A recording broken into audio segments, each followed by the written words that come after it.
Talking about good decisions, then, Daniel Levy, has he made a good decision in getting rid of Ange Postecoglou? Now, I've got a couple of very good mates who are Spurs fans, both of whom were shocked and disappointed at the sacking of Ange Postecoglou.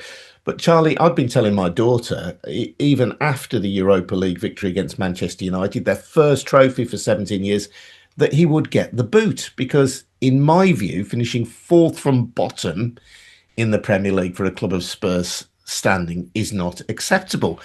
They said to me, but one of the reasons we finished 17th was that in the run up to that Europa League final, Ange rested players. He made sure that they were fit for the big moment and was subsequently vindicated by the victory. And they also pointed out that Spurs history, Spurs ideology, if you like, is all about glory, to dare and to do, not about eking out a mediocre existence in the middle of the Premier League. So I expected it, but a lot of Spurs fans I know are disappointed by it. What's your take on it? I think I'm firmly in your camp, Adrian. I Where they finish in the league is, I mean, the word unacceptable is much overused. It's often used of things that end up being accepted.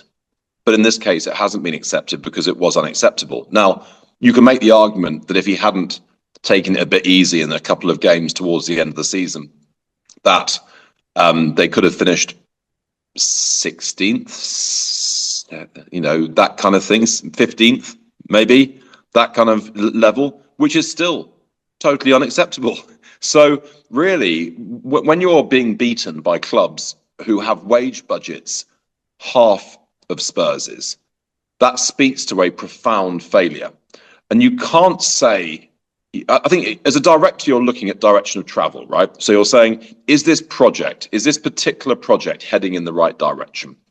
Right. Now, I'm going to come back to the Europa Cup final in a moment. But let's just look at the league, because that tells you about the real performance of a club, really. And you and I love cups, and that's, I'm not putting that to one side at all. We absolutely love cups as fans and as emotional football followers, as something different that takes you away from the reality of football, which is the league.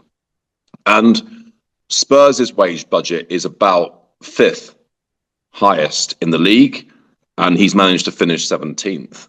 That is probably, I'm going to guess, the highest level of underperformance of almost any club in the top four divisions, maybe Carlisle United accepted, and is utterly deserving of the sack. He's not 4 months into the role, having taken over mid-season like Amorim. He is 2 seasons in to getting his ideas injected into the squad as a whole. He's had 3 transfer windows, which he's had some influence over. He's had full pre-seasons. What more can a manager ask for realistically than a couple of years with pre-seasons, transfer windows, an already existing good squad? I mean, he took over a side that was finishing, in the European places mostly, and he's managed to convert that into a bunch of absolute no-hopers finishing, right down in the dregs of the Premier League. And frankly, if even one of the clubs that were relegated actually got their act together, Spurs would have been in real trouble. That kind of points total in the past has spelt trouble for clubs. So I think it would be totally irresponsible of the Spurs board and Daniel Levy to leave somebody in charge. Now, let's just anatomize a little bit why it's not just about what they ended up with from a points perspective. The moment when he disqualified himself, in my eyes, from being a serious manager is when he said earlier on the season that he didn't care about set pieces. I mean, it's an utterly astonishing thing to say. I mean, it's almost the first thing as a director that I ask of my head coaches is we need to be in the top quartile on defensive and offensive set pieces, because that's something as a coach that you can control. That's something that you can actually outperform your metrics in. That's something which, even if they're spending less money than Man City, they could be better at set pieces than Man City, as Arsenal have been over the last 2 or 3 seasons. And that's given them, the chance to really compete with, and this season beat Man City.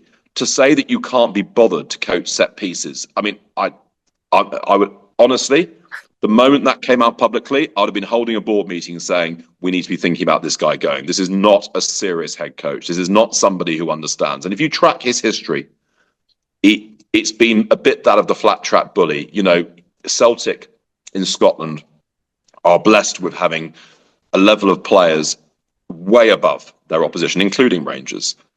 So winning with Celtic in Scotland is not a harbinger of automatic managerial brilliance.